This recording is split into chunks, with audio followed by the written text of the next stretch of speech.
સ્વામિનારાયણ સંપ્રદાયના સોખડાનો વિવાદ વધુ વકર્યો છે। સોખડા હરિધામના વિવાદ મામલે પ્રબોધ જૂની મૌન રેલી યોજાઈ। પ્રેમ સ્વરૂપ સ્વામી જૂથ પર પ્રબોધ જૂથના આરોપ છે। પ્રબોધ જૂથે પ્રેસ કોન્ફરન્સ કરી આક્ષેપ કર્યો છે। હરિધામ મંદિરના ગેટ પર બાઉન્સર મૂકી દેવાયા। સરકાર અમને સમાન જગ્યા સમાન ન્યાય આપે। 3 વર્ષના સંઘર્ષમાં અમને ન્યાય મળ્યો નથી। સામેવાળા લોકો ગેરમાર્ગે દોરે છે।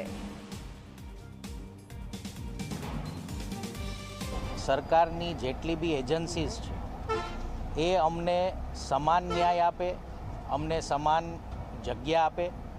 અમારી કોઈ પણ ફરિયાદ હોય તો એને સંવેદનશીલતાથી ધ્યાનમાં લે અને એના આધાર ઉપર ઝડપથી પગલાં લે।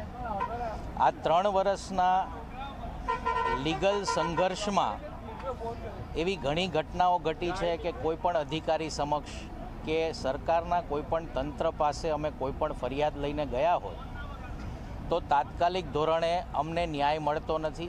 અમારે નાનામાં નાની વસ્તુમાં કોઈ પણ વસ્તુમાં ફરિયાદ નોંધાવવા માટે કે કોઈ પણ વસ્તુ માટે સખત ને સખત સંઘર્ષ કરવો પડે એમ છે। આ ન્યાયની માગણી આ રેલી થ્રુ એટલા માટે છે કે સામેવાળા લોકો એક જુદા પ્રકારના હેતુથી લોકોને ગેરમાર્ગે દોરવા માટે આ કાયદાકીય લડત લડી રહ્યા છે। અને અમારી એટલી જ વિનંતી છે કે સરકાર જે દરેક સિટીઝનના રખેવાળ છે એમણે આ ખોટી વૃત્તિથી લડતા વ્યક્તિઓનો કલર જોવો જોઈએ અને અમને પૂર્ણ ન્યાય તાત્કાલિક ધોરણે મળવો જોઈએ, એટલી જ અમારી આ વિનંતી છે।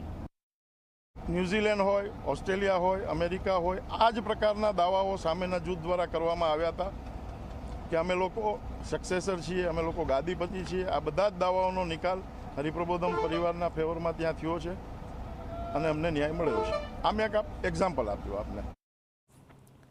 તો હાલ સમાચારોમાં સમય થયો છે વિરામનો।